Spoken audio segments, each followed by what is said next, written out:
Assalomu alaykum qadrli talabalar. Sizlar bilan O'zbekistonning eng yangi tarixi fanidan O'zbekiston va jahon hamjamiyati mavzusini olib boraman. Biz sizlar bilan quyidagi reja asosida yangi mavzuni tanishamiz. Birinchi rejamiz O'zbekiston Respublikasi tashqi siyosatining asosiy ustuvor tamoyillari, O'zbekiston Respublikasining BMTga a'zo bo'lishi, jahon hamjamiyatidagi o'rni hamda nufuzining ortib borishi, O'zbekistonning Yevropa Ittifoqi mamlakatlari bilan istiqbolli hamkorligi, O'zbekistonning MDHdagi o'rni va Markaziy Osiyo davlatlari bilan o'zaro hamkorlik aloqalari, O'zbekiston faol tashqi siyosatining yangi bosqichi. Ma'lumki, 1991-yil 8-dekabrda Minsk shahri yaqinida Sovet Ittifoqining barham topishi bilan mustaqil davlatlar hamdo'stligiga asos solindi. MDHning vujudga kelishi haqidagi hujjatga dastlab Rossiya Federatsiyasi, Ukraina, Belorussiya davlatlari imzo chekdi va natijada shu yili 1991-yil 21-dekabrda o'tkazilgan uchrashuvda jami 11 davlat MDHga a'zo bo'lib kirdi. MDH a'zolarining birgalikdagi harakatlariga quyidagi vazifalar kiritildi. Tashqi siyosiy faoliyatni muvofiqlashtirish, mudofaa siyosati va tashqi chegarani muhofaza qilish, umumiy iqtisodiy muhitni rivojlantirish va Yevropa, Yevrosiyo bozorini shakllantirish, iqtisodiy islohot o'tkazish, bojxona siyosatini birga olib borish, transport, aloqa, energetika tizimlarini rivojlantirish, ekologik, atrof muhit va xavfsizlikni ta'minlash va albatta uyushgan jinoyatchilikka qarshi kurashish. O'zbekiston Respublikasi tashqi siyosatining asosiy ustuvor tamoyillari quyidagilarni tashkil etadi. Milliy davlat manfaatlarini ustun qo'ygan holda tashqi siyosatda davlatning suveren tengligini hisobga olish, umumbashariy qadriyatlarni ustun qo'ygan holda nizoli mojarolarni tinch yo'l bilan hal etish, tashqi siyosatdagi teng huquqlilik va o'zaro manfaatdorlikni o'rnatishga boshqa mamlakatlarning ichki ishlariga aralashmaslik, barcha tinchliksevar davlatlar bilan tashqi aloqalarni o'rnatishga intilish, xalqaro huquq normalarini tan olgan holda jahon hamjamiyatida xalqaro talablarga rioya qilish va so'nggisi tashqi siyosatda ko'p tomonlama aloqalar o'rnatishga xalqaro tashkilotlar doirasida aloqalarni kengaytirish masalalari kiritildi.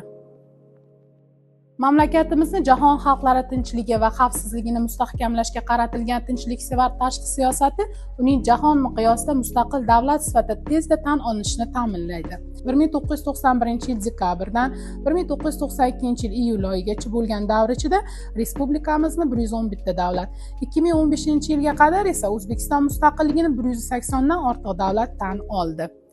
2018-yilga kelib ular 134 dan tashkil etgan bo'lsa, 2021-yilda 138 ta davlat mamlakatimiz bilan diplomatik, siyosiy, iqtisodiy, ilmiy, texnikaviy va madaniy aloqalar o'rnatdi. Toshkentda AQSh, Turkiya, Germaniya, Fransiya, Buyuk Britaniya, Xitoy, Hindiston, Pokiston va boshqa rivojlangan mamlakatlarning elchixonalari ochildi. Poytaxtda 44 ta davlat diplomatik missiyasi akkreditatsiyadan o'tdi. O'z navbatda O'zbekistonning elchilari dunyodagi 46 ta davlatlarda faoliyat ko'rsatmoqdalar. O'zbekiston Respublikasining BMTga a'zo bo'lishi. 1992-yil 2-martda O'zbekiston xalqaro munosabatlarning to'liq huquqli subyekti sifatida Birlashgan Millatlar Tashkilotiga a'zo bo'ldi va albatta dunyo miqyosida tan olindi. 1993-yil BMT Bosh Assambleyasining 48-sessiyasidagi ma'ruzasida O'zbekiston Respublikasining birinchi prezidenti Islom Karimovning ilgari surgan birinchi xalqaro tashabbusi O'zbekistonning xalqaro miqyosdagi adolatparvar siyosatdan darak berdi. Qadrli talabalar, O'zbekiston 37 ta xalqaro tashkilotlar a'zosi hisoblanadi. Mana ko'rib turganingizdek va xalqaro moliyaviy tashkilotlar a'zosi hisoblanadi. 1995-yil 16-sentyabrda Toshkentda BMTning Markaziy Osiyoda xavfsizlik va hamkorlik masalalariga bag'ishlangan seminar kengashi ish boshladi. Dunyoning ko'p davlatlari ishtirok etgan bu sammitda O'zbekiston rahbarining so'zlagan nutqi bosh hujjat sifatida qabul qilindi.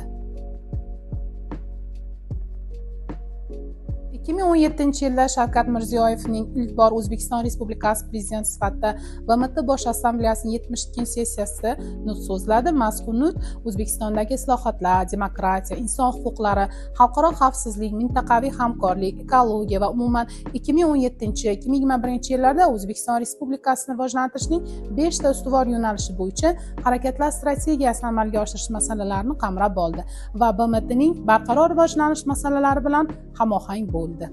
2018-yil 12 dekabrda O'zbekiston Respublikasi Prezidentining tashabbusi bilan BMT Bosh Assambleyasining maxsus ma'rifiy va diniy bag'rikenglik rezolyutsiyasi qabul qilindi. O'zbekiston mustaqillikning ilk yillaridanoq jahonning yana bir yirik tashkiloti Yevropa xavfsizlik va hamkorlik tashkiloti bilan aloqa o'rnatishga intildi. Aslida bu masala Yevropa xavfsizlik va hamkorlik tashkilotining katta mansabdor xodimlari qo'mitasining Pragadagi yig'ilishida MDH tarkibidagi davlatlarni ushbu tashkilotga a'zo bo'lib kirish jarayonida ko'tarilgan edi. 1992-yil 26 fevralga kelib O'zbekiston ham bu tashkilot kengashining yakunlovchi hujjatiga imzo chekdi. Mazkur hujjat imzolangan vaqtdan beri O'zbekistonning Yevropa xavfsizlik va hamkorlik tashkiloti bo'linmalaridagi ishtiroki tobora kengayib bormoqda.